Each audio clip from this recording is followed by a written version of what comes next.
लेकिन शेखर, जो sexual harassment का जो आरोप बार बार बृजभूषण शरण पर लग रहा है, आप लोग तो स्पोर्ट्स कवर करते हुए आए हैं दशकों से। बृजभूषण शरण किस तरीके का आदमी है, इसके बारे में क्या खबरें हैं? स्पोर्ट्स जर्नलिस्ट को तो ज्यादा जानकारी होगी कि रेसलिंग फेडरेशन में जब ये लड़कियां कहीं बाहर जाके खेल अपना खेलती थी या किसी मैच के लिए जाती थी या टूर्नामेंट के लिए जाती थी, तो किस तरीके का रवैया बृजभूषण शरण का रहता था, किस तरीके की बातें सुनाई पड़ती हैं इनके बारे में?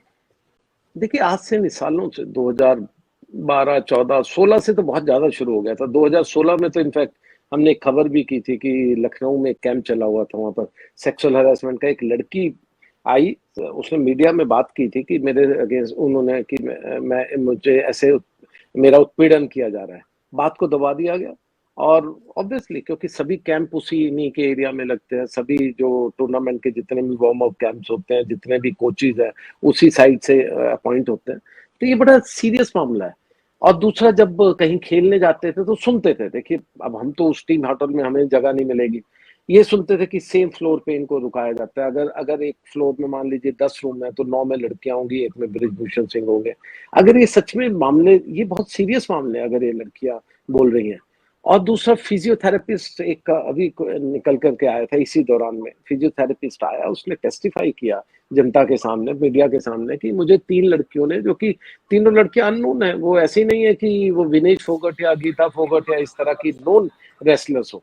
ये वो बच्चियां हैं जिन बच्चियों को बचाना पड़ेगा, जिन बच्चियों के लिए हरियाणा में जो फोगट जो फैमिली थी, उन्होंने लड़ाई लड़ी, इन बच्चियों को खिलाया। तो उन लड़कियां जब सामने आई, उन्होंने कहा इनको फिजियोथेरेपिस्ट को कि आज रात को हमें बृजभूषण सिंह के कमरे में जाने की बात की जा रही है, हम तो डर गए, हमारा क्या होगा, कैसे। तो उन्होंने वहां पर एक कोच थे, मलिक कुछ ऐसा, मैं नाम भूल रहा हूँ, उनसे बात की। खैर, बात आई गई हुई और वो चीज, मतलब कि वो सिचुएशन जो खतरनाक थी बच्चियों की, टाली गई।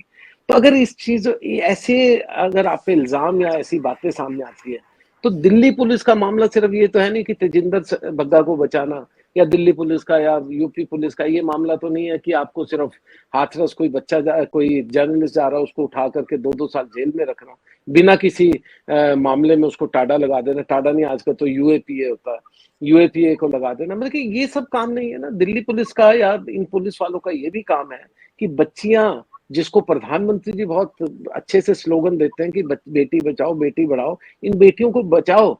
अब दिल्ली पुलिस किसके अंडर है, सभी को मालूम है, दिल्ली पुलिस तो होम मिनिस्ट्री के अंडर है।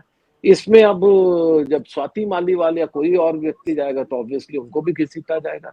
तो एक अलग सा सिचुएशन है जहां 18 जनवरी से बच्चे बैठे हुए हैं। और ये बच्चे, मैंने बार बार कहा, ये ओलंपिक चैंपियन, नेशनल चैंपियन, ये मल्टीपल वर्ल्ड चैंपियनशिप के जो मेडलिस्ट हैं, ये लोग हैं। अगर इनको सुरक्षा नहीं मिल रही, अगर इनकी कोई नहीं सुनेगा, तो कल को आपको लगता है कि हरियाणा से, यूपी से, कहीं महाराष्ट्र से, कर्नाटका से कोई भी अपनी बच्चियों को, खासकर उन बच्चियों को, पढ़ी लिखी नहीं, जो कम, जो कहते तबके से, जो हमारे जो कहते नीचे के समाज से, जो गरीब परिवारों से आ रही हैं, जो कम पढ़ी लिखी हैं, उन बच्चियों को कभी कोई रेसलिंग एरिना या बॉक्सिंग एरिना या ये सब, कोई मैरी कॉम बन पाएगा अगला चैंपियन?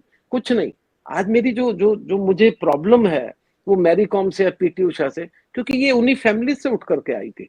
आज ये गवर्नमेंट के गुण गाते हैं, ये पॉलिटिकल स्टूजीज बन गए, ये एक टूल्स हैं गवर्नमेंट के हाथ में कि उनको इंक्वायरी कमीशन में बिठा दो, उसके बाद वो कुछ करेंगे ही नहीं आपके सामने। लेकिन ये कितना सीरियस मामला है कि ये मैरी कॉम उस समाज से आई है, उस मणिपुर के उस इलाके से जहां पर पढ़ाई लिखाई भी कम थी, जहां पर रोटी के भी कहते हैं 2 दाने मिलने मुश्किल थे, और वहां से चैंपियन, आज वर्ल्ड चैंपियन, राज्यसभा में मनोनीत हुई। ये सब कुछ उनके लिए हुआ। लेकिन आज इंसाफ, जो ये जो बच्चियां हैं, जो इन बच्चियां जिनको बचाना है हमें, जिनको न्याय दिलाना है, वो नहीं मिल पा रहा।